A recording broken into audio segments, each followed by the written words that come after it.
We like to call them the four fallacies of the apocalypse: authority, popularity, tradition, and novelty.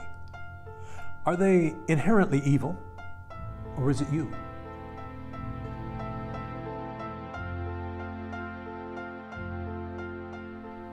Any strength taken to an extreme can become a weakness. There's nothing inherently wrong with authority, or popularity, or tradition, or novelty.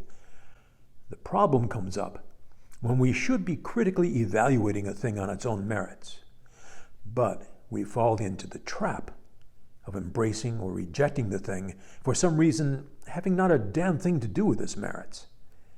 We decide that a thing is right or wrong, good or bad, true or false, based on emotion instead of reason. And then afterwards, we try to rationalize our irrational position. That is the road to hell. Authority, popularity, tradition, and novelty are the four express lanes. It works like this. Some authority figure tells you what to do, and you do it solely and exclusively because that authority figure told you to do it. Okay, full disclosure. I'm not a great big fan of authority. I never have been. Maybe I just saw, too many authority figures unworthy of the respect they demanded. Authorities demand respect when they cannot command respect. And those who do command respect rarely ever demand it. So as a general rule, those who seek power over others are the very people who should never have any. But having said that, there are two kinds of authority. There's rational authority, and there's irrational authority. Now, rational authority is when you accept a person's opinion on a particular subject as valid because that person is presumed to have a superior degree of skill or knowledge on that subject. Irrational authority is when you accept a person's opinion on a particular subject as valid even though there is no reason to presume that person has a superior degree of skill or knowledge on that subject. Let me give you an example. Let's suppose your longtime auto mechanic says you need an oil change. You know he's an expert in his field. He knows a lot more about cars than you do, and he has a good track record when it comes to taking care of yours. So you get an oil change based on his recommendation. That's rational authority. It's reasonable, logical, rational. But what if your expert auto mechanic tells you to get a kidney transplant? That would be way outside his area of expertise, beyond the scope of his authority. Now, most of us probably wouldn't run right out and get a kidney transplant strictly on the advice of our favorite grease monkey. It would be illogical, unreasonable, irrational. At the very least, we'd want to get a second opinion, from the guy at the liquor store.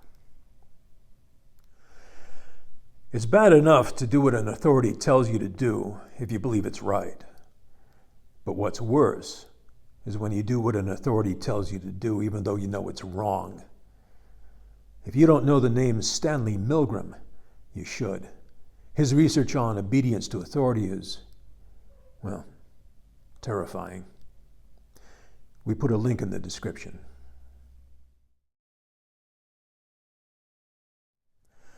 Sometimes a thing can be popular because it's good, like pizza.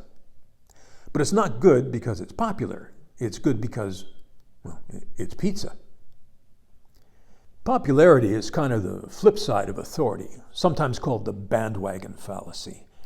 Instead of doing something because one guy says so, you do it because everybody says so.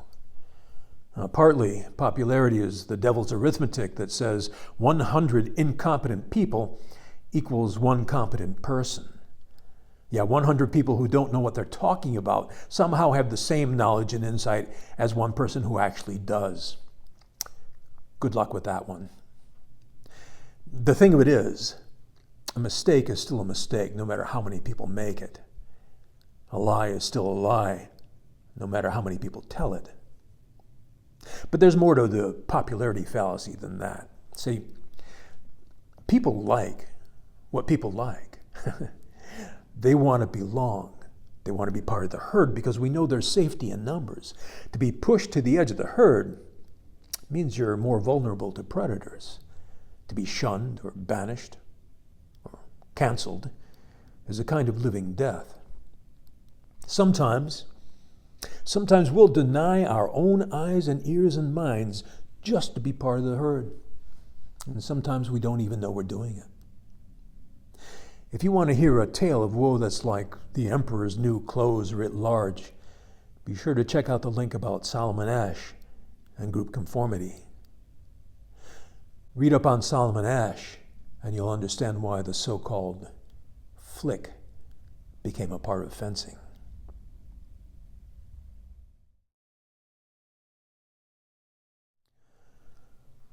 She was a friend, a black belt, a reasonably good competitor, good at kumite. Her punches and kicks reduced a lot of pine boards to toothpicks, and she was unable to defend herself from a single unarmed assailant. That compelled us to question everything we did. And the question was, is this really true, or is it just bullshit? Turns out that's probably the most important question you can ever ask, but not always an easy one to answer. There are a lot of traditional ways that became tradition because they were tried and proven true over time. They're traditional because they're true. They're not true because they're traditional. They say a fanatic is someone who redoubles his efforts having forgotten his aims. You know, you're talking to a traditionalist of The Walking Dead when they say, we do it that way because we've always done it that way. Sometimes people keep doing something even when the reason for doing it no longer applies. You know, when the academic calendar was established in the United States, the country was primarily an agrarian society. Things were scheduled around the seasonal labors of farming. Now, in 1900, almost half of all Americans lived on farms. By 1990, it was only about 2%. There's no longer any practical reason for students to have summers off. You could have school year-round, but wouldn't that be a drag? On the flip side, about the worst example of mindless tradition I can think of offhand is that so many people who should know better still use bits on their horses, despite the fact that lots of riders have proven that you don't need one, despite the fact that a bit is inherently injurious to the horse. The practice persists, and those who defend it are vehement about its supposed benefits. Of course, they don't bother to ask the horse.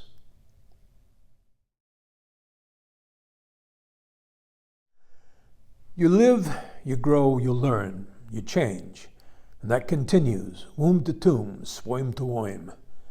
So there's some natural expectation, and I think it's a reasonable one, that you know more today than you did yesterday. We hope so anyway. The new thing that you learn should be an improvement on the previous thing that you knew. And sometimes it is, but sometimes it isn't. If something new is better, fine. But it isn't better because it's new. It has to stand on its own merits. Let me give you one example. Longbow versus musket. Now, the level of effectiveness that the longbow offered, even against heavily armored knights, was proven at the battles of Crécy and Agincourt. In both battles, English armies that mostly had temporarily hired longbowmen were able to massacre the best part of French knighthood. Now, eventually firearms would be developed and improved and refined and perfected so that they would indeed prove equal or superior to the longbow under most conditions. But in the beginning, let's compare the matchlock musket to the longbow. Now, there are a host of ways in which the longbow is tactically and strategically superior to the musket. But let me just give you one example. Now that matchlock isn't much good beyond 250 yards. So let's suppose we have two bodies of men facing each other at 250 yards. You're in command of one of those armies. The other side draws their swords and charges your defensive position. Do you want your guys to have matchlock muskets or longbows? Well, it takes a well-trained musketeer at least 20 to 30 seconds to reload. How long does it take a guy to run 250 yards? A musketeer will get one shot off, certainly. Maybe two. But the opposition can most certainly close the distance before your musketeers can get a third shot off. On the same period of time, in that same 20 or 30 seconds, if you had archers, they could fire 10 times as many shots. So I ask you, do you want musketeers or archers? Your call.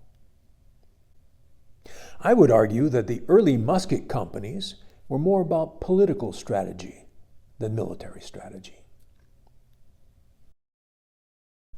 How do you avoid getting trapped in these fallacies?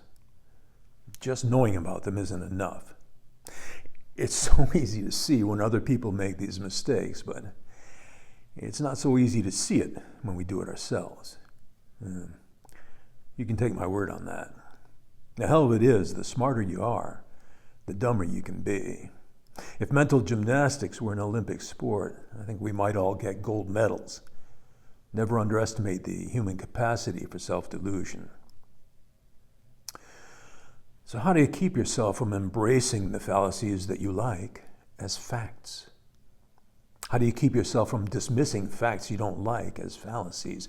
How do you keep yourself from applying logic selectively to rationalize whatever it is you prefer to believe? Well, you have two powerful weapons if you can learn to use them. The sword and the shield of critical thinking, humility and curiosity.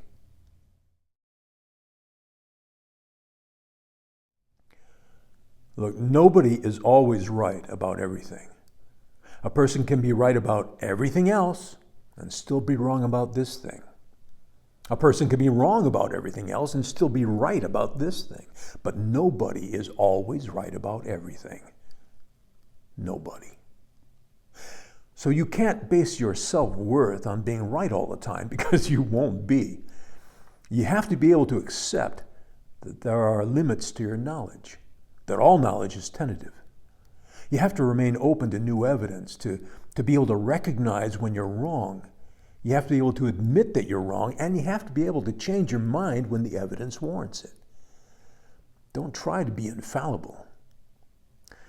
Playing God is a tough gig, Daddy-o.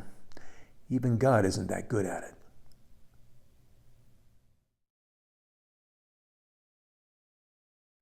The curiosity principle is pretty simple. According to Euripides, question everything. And I mean everything, even your most sacred, most deeply held beliefs. In fact, especially your most sacred and deeply held beliefs. Question most those things, those assumptions, those people that you're not allowed to question. Truth does not tremble under close examination. A lie will do anything to avoid it. So ask the question. Let the evidence take you wherever it takes you, though the heavens fall. Never be satisfied with unanswered questions or unquestioned answers.